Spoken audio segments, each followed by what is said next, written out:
Nous allons dans cette partie 3 reprendre le bilan fonctionnel que nous avons réalisé lors de la partie 2 et l'analyser à travers le tableau de financement.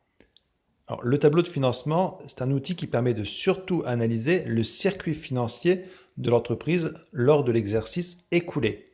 Savoir comment nous avons construit notre fonds de roulement, à partir de quels éléments.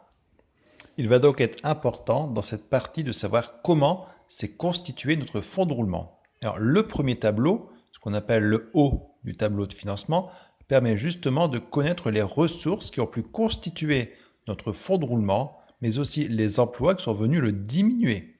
Alors, dans les ressources, on retrouve la capacité d'autofinancement de l'exercice, donc la fameuse CAF, qui montre ce que l'entreprise est censée avoir dégagé comme trésorerie, attention le mot, potentiel grâce à son activité au cours de l'exercice.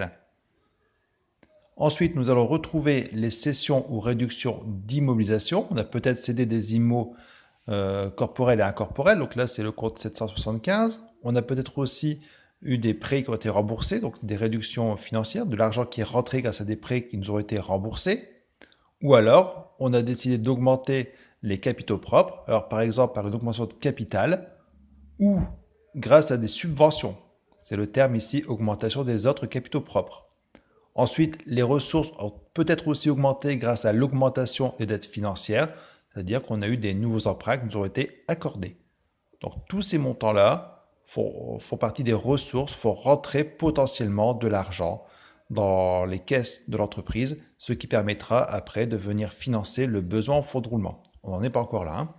Par contre, il y a aussi des éléments qui vont faire baisser le fonds de roulement. Donc, par exemple, si on distribue des dividendes, c'est bien de la trésorerie que nous allons perdre, puisque de la trésorerie va sortir de l'entreprise.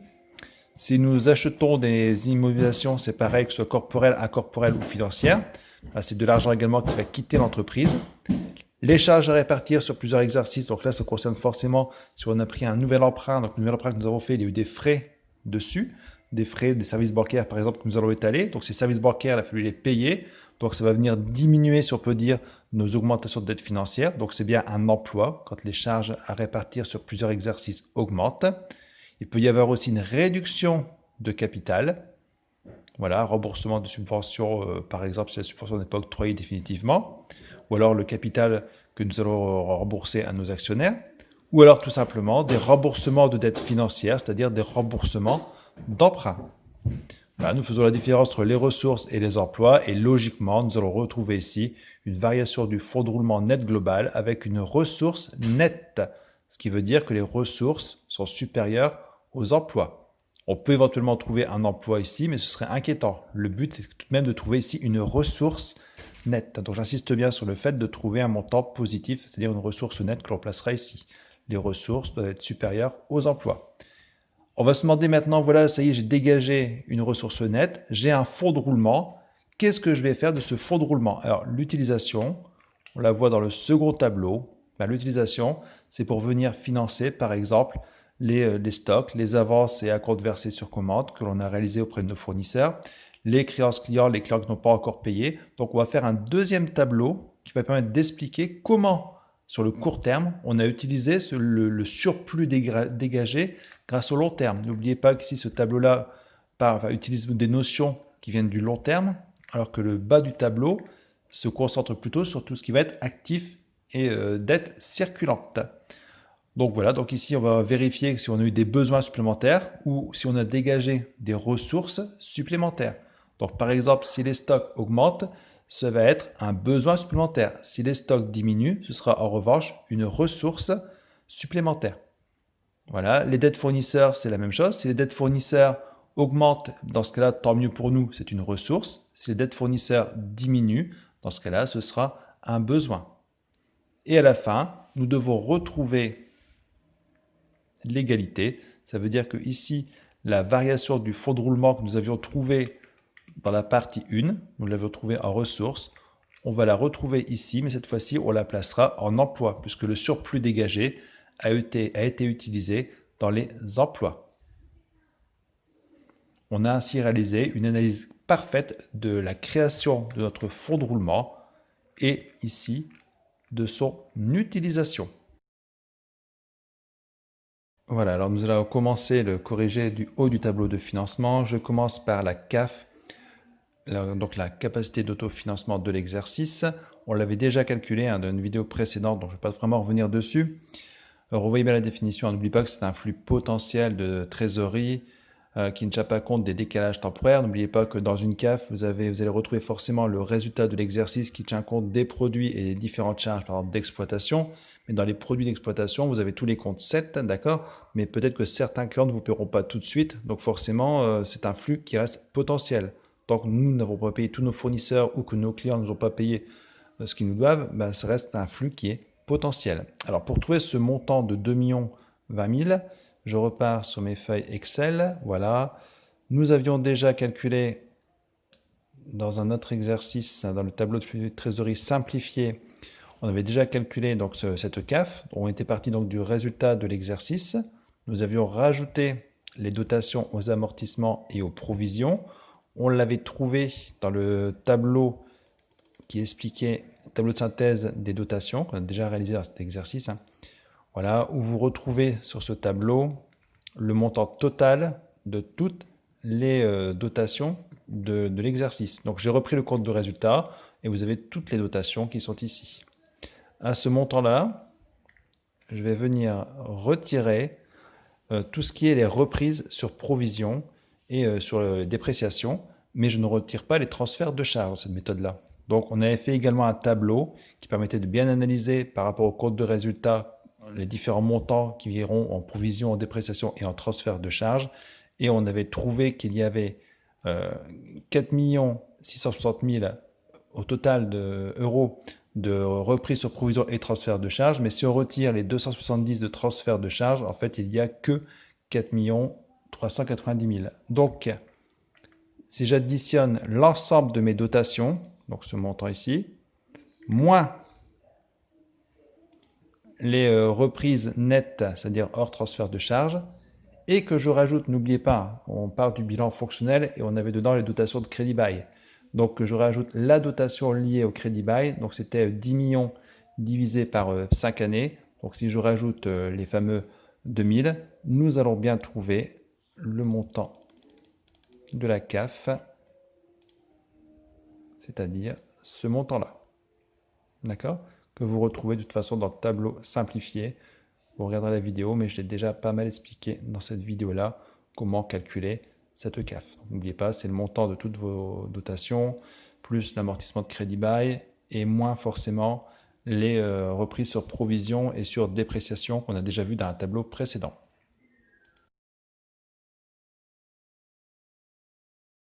J'ai également pensé qu'il serait intéressant pour vous de savoir calculer la CAF par les deux méthodes. Donc on va passer par la méthode qui utilise l'EBE pour aboutir à la CAF qui sera forcément la même qu'avec la méthode qui part du résultat de l'exercice. Donc d'abord je calcule mon EBE.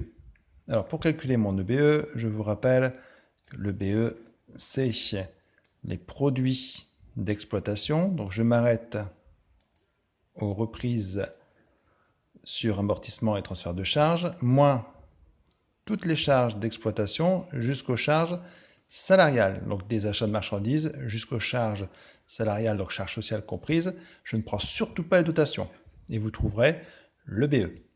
Ensuite, j'ajoute les autres produits et je retire les autres charges d'exploitation. On les trouve ici, autres charges et autres produits, ici. On ne touche surtout pas aux reprises et on ne touche surtout pas ici aux dotations. Je continue. Les produits financiers et les charges financières. Donc dans la partie des produits financiers, je vais prendre les 5000 qui sont ici. Je vais prendre les différences positives de change ici. Et les produits sur cession de valeur immobilière de placement, j'additionne ces trois montants et vous allez trouver le 1 310 000 ici. Quant aux charges financières, je vais dans mes charges financières. J'ajoute mes intérêts, mes différences négatives de change et mes charges nettes sur cession de VMP. Ensuite, je m'intéresse aux produits exceptionnels et aux charges exceptionnelles que vous trouvez donc dans le compte de résultat suite, donc dans la deuxième partie du compte de résultat. Les produits exceptionnels sur opérations de gestion. N'oubliez pas, on ne prend que les opérations de gestion. Pareil pour les charges, charges exceptionnelles de gestion. Nous revenons à notre calcul de l'EBE. Il me reste à trouver les transferts de charges. Alors les transferts de charges, ici j'ai 270 000.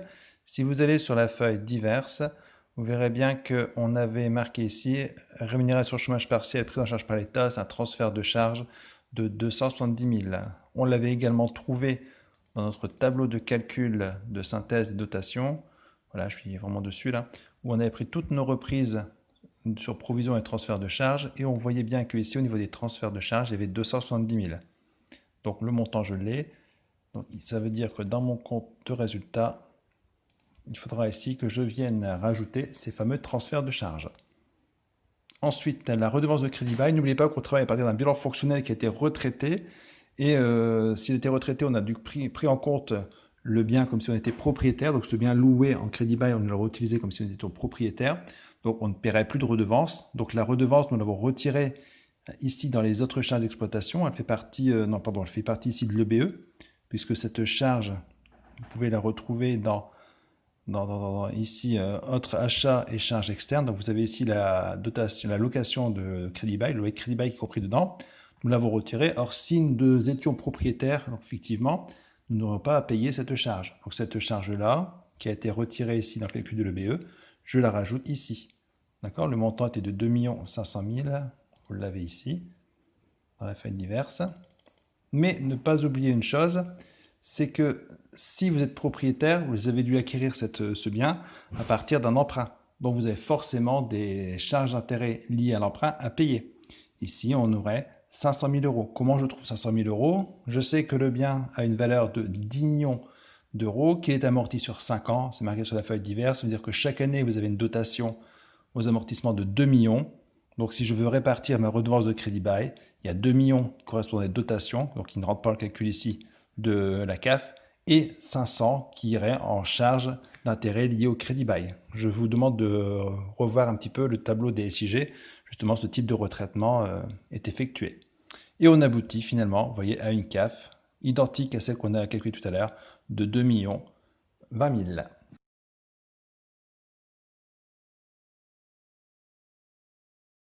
Je m'intéresse maintenant aux cessions ou réductions d'immobilisation. Alors ici, les IMO incorporels et corporels qui ont dû être cédés, moi ce qui m'intéresse, c'est l'argent que j'ai pu en obtenir. Donc ce sera le compte 775 que vous retrouvez dans le compte de résultat suite. Donc c'est sur opération exceptionnelle, donc produit exceptionnel sur opération capital.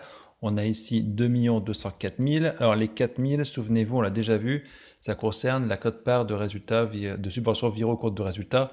Donc je ne les prends pas en compte, mais le compte 775, c'est uniquement 2 200 000. Ensuite, on a les réductions d'IMO financières. Donc là, cette fois-ci, ce n'est pas des IMO que j'ai vendus qui m'ont rapporté de l'argent, c'est simplement, par exemple, des prêts. Donc j'ai prêté de l'argent à une filiale, je ne sais pas, et elle m'a remboursé, donc il n'y a pas de plus-value dessus. Donc je vais voir mon tableau des IMO. Et dans le tableau des IMO, voilà, vous allez retrouver donc, ce que j'avais au départ, donc en 2019, les augmentations au cours de l'exercice, les diminutions, est-ce qu'on est à la fin. Moi, ce qui m'intéresse, c'est justement ce qui concerne les IMO financières, donc on les a ici, hein, tout en bas, et la partie diminution, donc c'est cette partie-là de mon tableau, diminution, et je vois que dans les IMO financières, on m'a remboursé prêts et autres immobilisations financières 3 750 000. Donc je vais venir reporter ici. Ensuite, augmentation des capitaux propres. Alors là, c'était l'actif de mon bilan de mémoire. Voilà, tout en haut, vous aviez des actionnaires qui en 2019 étaient susceptibles de vous apporter 3 millions. Ce montant a disparu pour l'année 2020. Vous voyez, le brut, il est revenu ici à zéro. Donc ça veut dire que j'ai appelé ces actionnaires-là, je leur ai demandé de me faire un apport de 3 millions. Donc tableau de financement, logiquement, j'ai dû recevoir les 3 millions. Même si je sais très bien que tous ne l'ont pas apporté, ce que je fais là, ce n'est pas un tableau de flux de trésorerie. Vous voyez la différence, hein. Ici, c'est un tableau de financement. L'argent que je suis censé avoir perçu, comme la CAF, c'est un flux potentiel. Là, j'ai fait une cession d'IMO. Finalement, j'ai vendu des IMO. Est-ce que vraiment l'acheteur m'a payé? Je n'en sais rien. Vous voyez, bon, les prêts, logiquement, je vais être remboursé. Augmentation de capital, ce n'est pas certain que les actionnaires vont tous apporter leur argent. D'ailleurs, c'est ce qu'ils ne l'ont pas tous apporté. Ensuite, je vois augmentation des autres capitaux propres. Alors, dedans, il faut penser que sur les subventions, on l'a déjà vu aussi, un actif, on avait vu qu'il y avait des... Pardon, passifs, On a vu qu'il y avait des subventions qui nous avaient été versées. Donc subvention, là, ici, subvention d'investissement, on a 36 000 à côté, je ne sais pas si vous voyez, mais on a 0. Donc logiquement, il y a dû avoir 36 000 euros de subvention versée, mais attention au piège, en fait, ce n'est pas vraiment 36 000, on l'a déjà étudié. Il y a eu en fait 4 000 euros de subventions qui ont déjà été rapportées au compte de résultat par le compte 777. Donc à la base, on avait 36 000, ce qui nous reste, plus les 4 000 qui ont déjà été rapportés. Donc on a bien, effectivement, 40 000 ici. Concernant les emprunts, on a déjà vu un tableau des emprunts. Quand on a fait le tableau de flux de trésorerie de la Banque de France, j'avais fait le tableau. Donc quand vous regardez ce tableau, qui est également à reprendre pour le tableau flux de trésorerie simplifié, on voit bien que ici vous avez 42 000 d'argent frais qui est rentré. Alors c'est-à-dire, c'est l'emprunt obligataire. Donc il apparaît à 44 000. Mais pourquoi 44 000? Parce qu'on doit rembourser 44 000 à nos souscripteurs. Mais comme il y a une prime de remboursement, réellement, nous, on n'a perçu que 42 000. Vous voyez, on n'attire pas les mouches avec du vinaigre. Donc pour attirer les obligataires, ils nous ont rapporté que 42 000. Mais nous, on leur remboursera 44 000. Donc il y a effectivement 42 000 euros qui sont entrés. À ces 42 000 euros, je dois penser aussi que le bien qui est utilisé en crédit bail, en fait, si dans mon analyse, je bascule dans une réflexion comme si j'en étais propriétaire, donc du coup, pour l'avoir, j'ai dû faire un emprunt. Sa valeur est de 10 millions d'euros, donc l'emprunt est de 10 millions d'euros. Ce qui veut dire qu'au total, j'ai 42 millions plus 10 millions, ce qui veut dire que j'ai un emprunt, une entrée d'emprunt de 52 millions. Ce qui nous donne dans notre tableau, voilà, dans notre tableau, vous retrouvez bien ici les 52 millions. Il vous reste à faire le total et on trouve un ensemble de ressources de 63 millions 10 000. Alors attention, forcément, sur des ressources potentielles. On n'est pas dans un tableau de flux de trésorerie. Je m'intéresse à présent au côté emploi de mon tableau de financement par le haut. Donc on a d'abord une distribution de dividendes. Nous l'avions déjà calculé lorsque nous avons fait le tableau de trésorerie de la Banque de France ou pour les autres. Bon, si je reviens sur le tableau de trésorerie de la Banque de France, voilà, vous voyez bien qu'on avait le résultat de N-1 qui était de 4 810 000.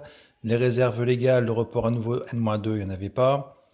Les mises en réserve statutaire, les mises en réserve réglementées, c'est pareil, ça a été constitué, donc j'ai trouvé les montants par différence. Et il nous reste donc un montant de dividendes de 4 500 000. Alors ensuite, on me demande les IMO. Au niveau des IMO, est-ce que j'ai acquis des IMO? Donc je vais regarder ça, sachant que déjà je sais que j'ai forcément l'IMO en crédit bail. Donc j'ai déjà un 10 millions, ce qui explique le gros morceau d'IMO incorporel, c'est les fameux 10 millions d'IMO en crédit bail que vous avez dans diverses. Alors autrement, je vais dans le tableau des immobilisations. Voilà, vous regardez les acquisitions. Donc on voit qu'ici en incorporel, nous avons déjà 250 000 et qu'en corporel, nous avons 3 520 000. Mais attention, il y a peut-être eu des virements de compte à compte. Ça veut dire soit des acomptes qu'on a déjà versés l'année passée, soit des IMO en cours qu'on a produits. Donc je regarde ici dans la partie diminution, je vois par virement de poste à poste, IMO corporel en cours, avance et acompte. Donc en fait, ici on a 220 000 et 180 000, donc 400 000. C'est des montants qui ont déjà été versés l'an dernier, mais qui concernent des acquisitions de cette année. Donc on n'a pas vraiment acquis pour 3 520 000, on a acquis pour 3 520 000, moins ce qui avait déjà été versé, donc moins 400 000. Donc si je reviens à mon tableau de financement, on retrouve bien les 250 d'IMO incorporels, et ici on a bien les 10 millions plus les 3 120 000, c'est-à-dire les IMO corporels, les acquisitions d'IMO corporels, moins les avances et acomptes. IMO financière dans la partie, toujours des IMO dans les prêts, il n'y avait rien de nouveau, hein, je peux revérifier, mais je crois qu'il n'y avait rien de nouveau. Immobilisation, dans les acquisitions, vous voyez, augmentation, je suis bien dans les prêts ici, tout ça, il n'y a absolument rien, donc c'est zéro. Ensuite, charge à répartir sur plusieurs exercices. Je vais regarder l'actif de mon bilan. Voilà, tout en bas, frais d'émission d'emprunt étalés, hein, donc sur les charges à répartir sur plusieurs exercices. Le montant a diminué, donc il n'y a pas eu de nouvel emprunt, hors l'emprunt réalisé par l'émission d'emprunt obligataire. Donc hormis cet emprunt-là, il n'y a rien eu du tout. Donc ça a diminué, ça n'a pas augmenté, donc il n'y a rien à mettre ici. Ensuite, réduction des capitaux propres. Est-ce qu'on a remboursé une subvention? Est-ce qu'on a remboursé nos actionnaires? Il n'y en a pas non plus. J'en arrive à remboursement des dettes financières. Alors, la dette financière, on l'avait vu aussi dans le tableau de flux de trésorerie. On l'avait déjà étudié précédemment dans cet exercice.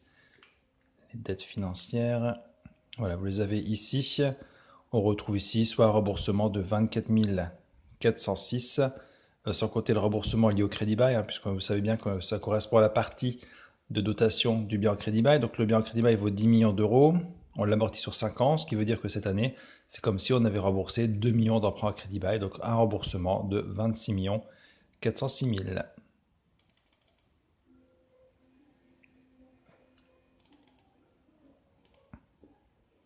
Voilà, ce qui nous donne un total des emplois de 44 276 000 euros.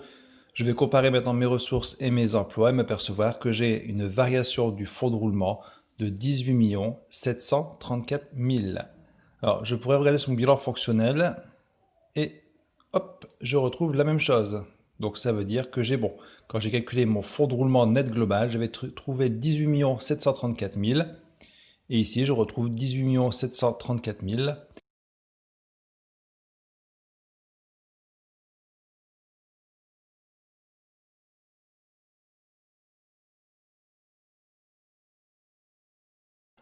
Je voudrais à présent savoir l'utilisation qui a été faite de ce fonds de roulement net global. Donc je vais réaliser le bas du tableau de financement. Alors, je commence d'abord par les variations liées à l'exploitation, aux actifs d'exploitation. En premier lieu, les stocks. Donc les stocks, je vais reprendre mon bilan fonctionnel. Voilà, on a ici les stocks. Et je vois qu'entre 2019 et 2020, les stocks ont augmenté, pratiquement de 10 000 euros. Donc je fais la différence. Et les stocks est en cours, donc ont augmenté. Comme les stocks ont augmenté, c'est pas très positif pour l'entreprise. Ça veut dire qu'il a fallu de l'argent pour gérer ces stocks supplémentaires. Peut-être, je sais pas moi, pour chauffer un local, pour louer un local, je sais pas ce qu'on a pu faire, mais pour embaucher des personnes pour gérer ces stocks, ça nous coûte cher d'avoir des stocks. Donc ici, on a plus de stocks, donc on a un besoin supplémentaire. Quand l'actif augmente, n'oubliez pas, c'est un besoin.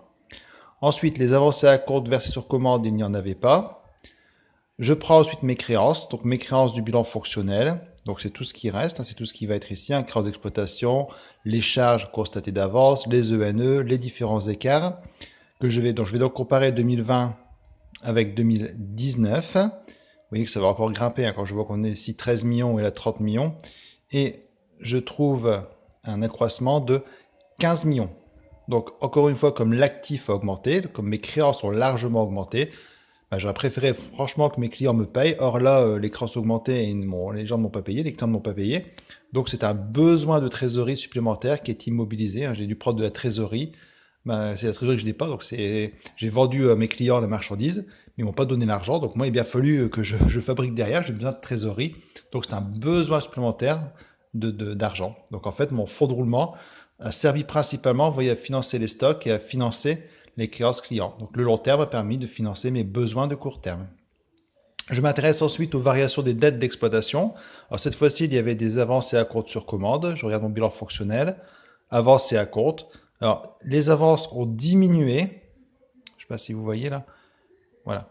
Les avances ici, on est passé de 300 000 à 250 000. Ça a diminué. Quand le passif diminue, par contre, ce n'est pas très bon. Donc du coup, c'est un besoin supplémentaire. Vous voyez, j'aurais préféré que plus de clients me versent des avances. Alors là, ce n'est pas le cas.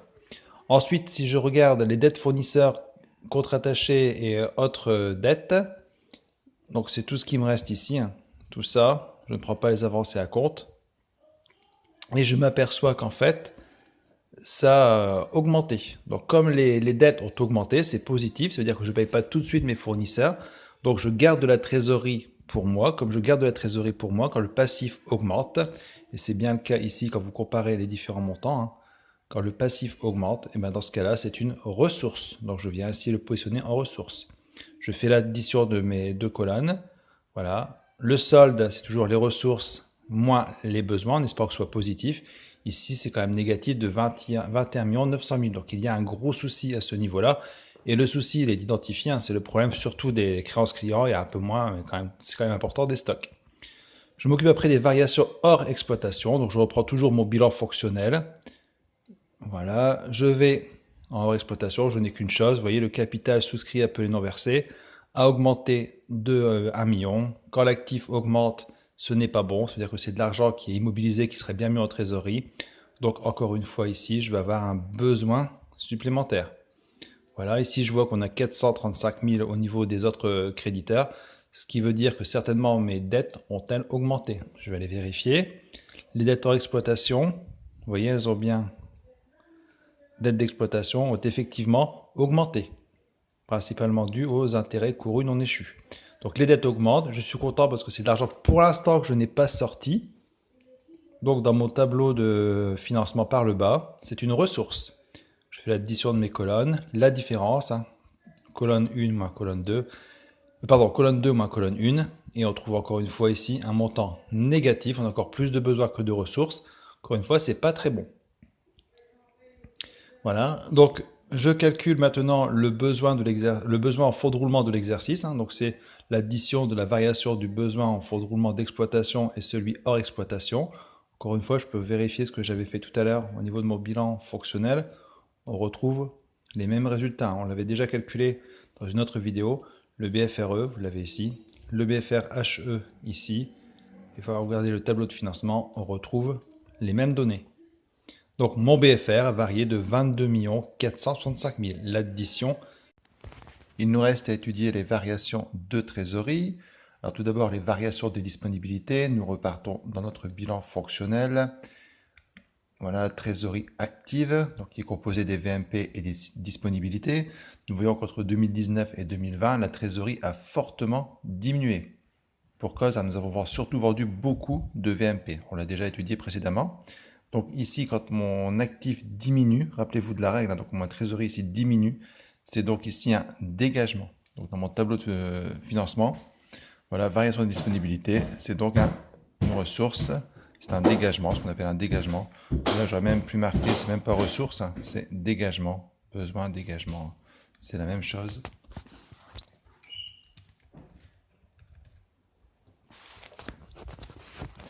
Voilà, et vous voyez que en bas, je vous ai mis un petit tableau, un petit rappel. Quand mon actif baisse, c'est une ressource ou un dégagement.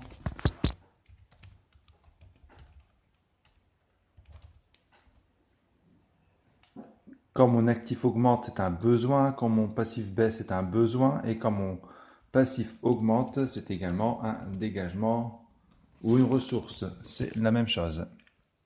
Alors ici, ma trésorerie, mes disponibilités ont diminué. Donc, c'est une ressource ou un dégagement. Alors, ça veut dire quoi? Ça veut dire qu'en fait, j'ai utilisé moins de mon fonds de roulement pour le mettre en trésorerie. Donc, c'est ça, sur ce plan-là, c'est plutôt une bonne chose. Ça veut dire que je ne demande pas inutilement de l'argent à mes actionnaires ou je ne crée pas inutilement de l'argent avec mon activité pour le laisser en trésorerie. Ça veut dire que je l'ai utilisé. C'est pour ça que le fait que mes disponibilités diminuent peut aller en dégagement ou en ressources. Même si à la base, c'est pas très positif de perdre des disponibilités, comme ici on a dû vendre nos VMP, mais sur le fond, ça veut bien dire qu'on utilise moins de fonds de roulement pour le mettre inutilement dans ma trésorerie. Alors ensuite, pour la variation des concours bancaires courants et des ENE, toujours le bilan fonctionnel. Voilà, je viens ici en trésorerie passive. Et en trésorerie passive, voilà, vous voyez bien que la trésorerie passive a cette fois-ci augmenté quand le passif augmente. Voilà, quand le passif augmente, c'est également un dégagement ou une ressource. Je regarde mon tableau ici. Donc ici, je vais bien le placer dans la colonne dégagement ou dans la colonne ressources. C'est la même chose.